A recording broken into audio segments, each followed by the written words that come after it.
menyampaikan satu dua hal terkait dengan status kami ketika menjadi tersangka kasus dana hibah dari pemerintah Provinsi Sulawesi Utara kepada gereja Masih Jili di Minahasa.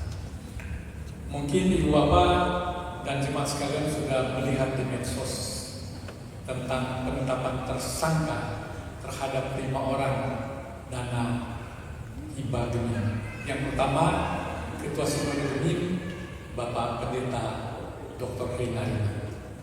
Yang kedua, Sekretaris Daerah Provinsi Sulawesi Utara, Bapak Insinyur Steve Keppel. Kemudian yang ketiga, saya Asian Kemikawatu, mantan pejabat Sekprov Sulawesi Utara. Yang keempat, Bapak Jeffrey Korenkin selaku mantan Kepala Badan Keuangan Pemerintah Provinsi Sulawesi Utara. Dan kelima, Penatua Freddy Kaligis yang merupakan Kepala Biro Kesejahteraan Rakyat. Saya mau sampaikan bahwa kami semua dari pihak penyidik Polda telah menetapkan sebagai tersangka untuk dana hibah ke Gereja Masih Jili Minahasa dari tahun 2020, 2021, 2022, dan 2023. Dana hibah ini, Ibu Bapak semua, diberikan bukan cuma kepada Gemim saja, tetapi kepada 36 organisasi keagamaan dan kemasyarakatan, termasuk Gemim. Di dalamnya ada denominasi gereja yang lain yang namanya EPDI, Gemibem, Gemis, Advent, Gespa, dan untuk agama yang lain termasuk MUI, Basnas yang namanya Katolik, Hindu, Buddha, dan Konghucu. Jadi hibah pemerintah provinsi bukan saja semata kepada Gemim, tetapi kepada semua organisasi keagamaan di dalamnya lintas denominasi gereja. Gemim mendapatkan hibah yang paling besar karena proporsi penduduk di Sulawesi Utara, karena Gemim hampir berada pada angka 900.000 orang. Ada 33% umat yang ada di Sulawesi Utara ada pada denominasi kita Gereja Masih Jili Minahasa.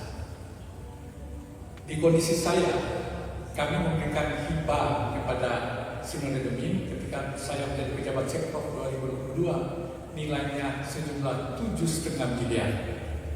Ditandatangani oleh Gubernur Pak Odi Kambe, saya pejabat Sekprov sebagai saksi, dan diterima oleh Ketua Sinode Pendeta Reinhardt dan disaksikan oleh Sekpom Pendeta Tangan.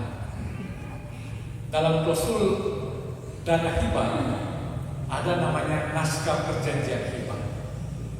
Naskah perjanjian hibah ini ditandatangani bersama dan ada klausul yang dikatakan seperti ini: kewajiban pihak kedua.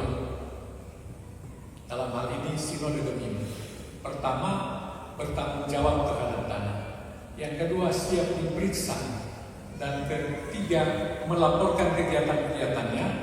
Dan yang terakhir, itu ada butir 9. Jika ditemukan masalah hukum, maka yang bertanggung jawab adalah pihak kedua. Dalam hal ini, Badan Pekerja Majelis Sinode Gemim. Dari apa yang saya sampaikan tadi, sebenarnya dari Sinode Gemim harus mempertanggungjawabkan keuangan daerah yang masuk ke Sinode Gemim.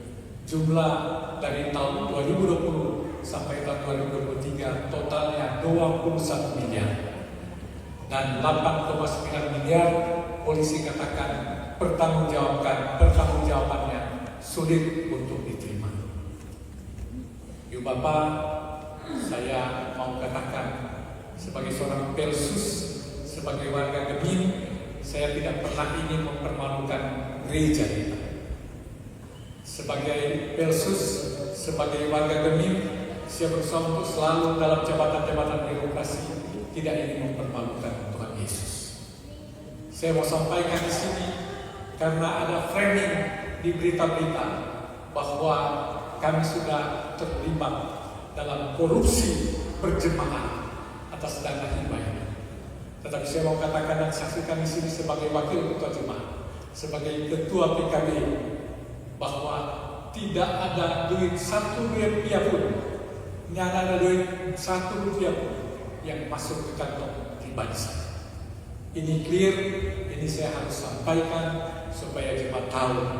Walaupun saya cukup tahu diri, ketika sudah menyandang status tersangka, maka saya katakan kepada pendeta, saya non aktif dalam pelayanan.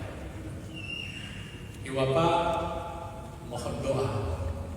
Besok saya akan diperiksa sebagai tersangka bersama-sama dengan Ketua Sinode dan Sekretaris Provinsi Sulawesi Utara, Pak Steve Keppel.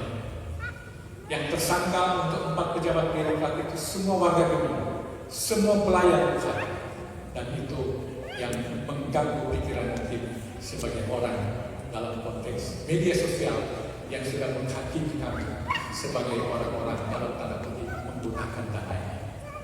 Saya bisa jamin teman-teman birokrat juga yang terlibat dalam proses riba ini, yang ada satu yang sekarang mau kasih ke gereja, kemudian meminta baru. Ini akan kita. Saya mohon karena 2 teman saya, Penatua Freddy Kaligis, yang Ketua Rakyat PKB Kebumen, dan Pak Jeffrey Kolensi, mantan Kabak Keuangan, yang juga adalah Ketua Komisi Pemeriksa Keuangan Sinode, telah ditahan sejak hari Kamis yang lalu. Saya belum tahu apakah hal yang sama berlaku pada saya terhitung mulai besok hari. Saya mohon didoakan, saya mohon disupport. Saya secara pribadi dan keluarga merasa terhina ketika menyandang pendidikan tersangka. Padahal maksud baik yang kami lakukan untuk sama-sama membantu gereja ini. Tetapi juga jemaat mesti tahu, bukan cuma demikian dibantu. Ada 36 organisasi, termasuk denominasi gereja di lingkup Kristen dan Katolik. Di dalamnya juga ada Muslim, Hindu, Buddha, dan Konghucu. Jika saya ada yang keliru, saya mohon maaf. Kami keluarga tidak cukup kuat untuk menerima beban. Dalam 8 hari terakhir ini, tidak sedikit air mata yang meleleh. Karena kami tidak pernah menyangka di ujung usia kami ketika memasuki masa pensiun, hal ini bisa teralami. Kita tidak ingin saling menyalahkan. Tetapi sekali lagi sesuai ketentuan ketika hibah itu diberikan, yang bertanggung jawab adalah yang kedua dalam ibadah bekerja majelis sinode.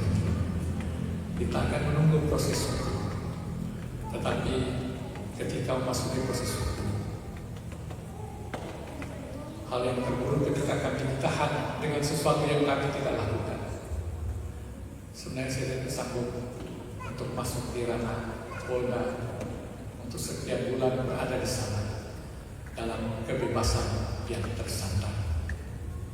Dari mimbar kecil ini, sekali lagi saya bermohon dukungan. Saya mohon maaf tidak bisa bersama-sama dengan pihak Bapak untuk ibadah-ibadah depan, karena saya akan konsentrasi untuk mendalami dan bersama-sama mengamini proses hukum yang berlaku. Jika ada hal-hal teknis yang sifatnya politis di dalam, Ibu Bapak lebih lihat keberadaan ke depan.